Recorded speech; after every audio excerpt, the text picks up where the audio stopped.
Vamos lá, Vinícius, só para dar um contexto mais amplo, né? Hoje, o corte de geração ele só tem base regulatória para ele afetar a geração centralizada.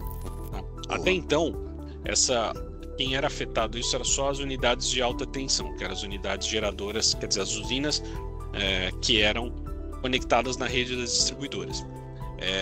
Recentemente teve uma mudança da ANEEL e ela está já se preparando para poder desligar as usinas tipo 3, que são usinas de geração centralizadas tipo 3, que são ligadas na rede de distribuição, são usinas de média tensão.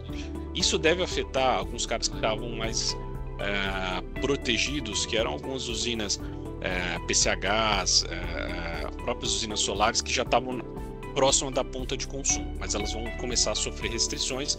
Inclusive a ANEEL já determinou que as distribuidoras se preparem para fazer esses cortes, ou corte físico ou corte gerencial junto a esses agentes geradores. E por isso gerou ainda um corre-corre ainda maior no setor de geração.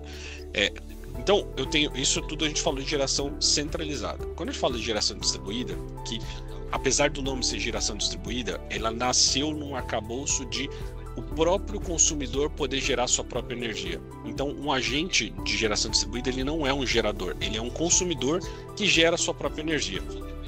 Por isso, ele tem um marco regulatório diferente, ele tem uma lei que regula ele. Fala, olha, quem quiser criar sua própria fonte de geração pode fazer isso, e o excedente que não for consumido, ele pode injetar na rede. Então, para fins legais, o agente de geração distribuída, uma usina de geração distribuída, ele não é um gerador, ele é um consumidor que gera um excedente do que ele consome.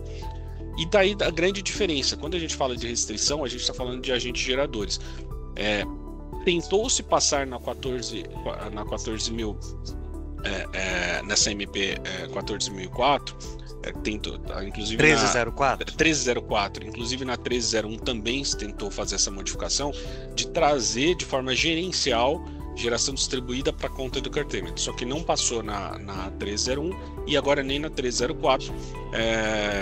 O texto que está para a sanção presidencial não prevê nenhuma possibilidade de incluir, de mudar a lei 14.300 trazendo o GD para dentro da conta. Mesmo se passar por algum veto presidencial, isso não vai ocorrer.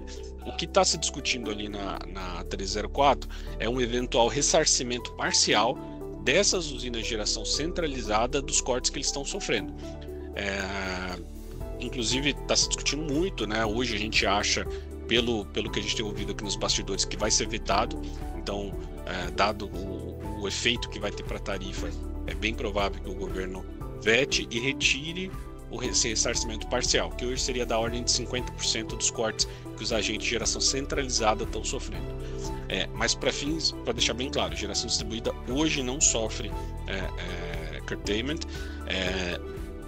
Mesmo com a 1304 ela não vai sofrer curtailment, mas ninguém garante que daqui a algum tempo não venha uma lei nova e possa afetar isso.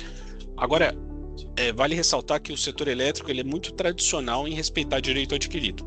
Então, raramente, ou eu diria que eu não me lembro de nenhuma lei que veio com efeitos retroativos. Ou seja, se vem uma lei nova, ela afeta projetos que são implantados, autorizados a partir dali.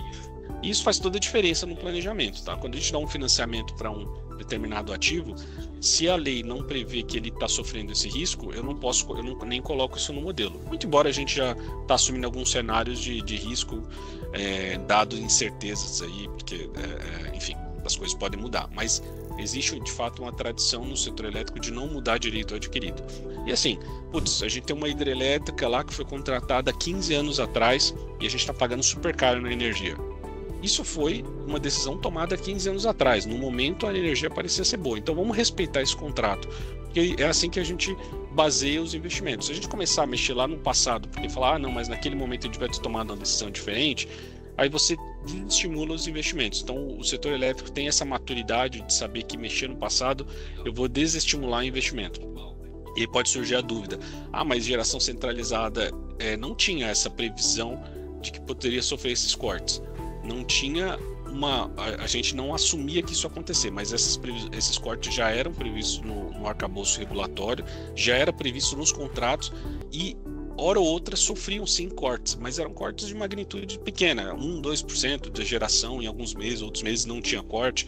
Então era uma coisa, sabe aquele risco, aquela conta ali que todo mundo tem, mas não incomoda ninguém. De repente essa conta, opa, ficou grande, aí começou a incomodar os players, devido a esse desequilíbrio que a gente falou, de falta de planejamento.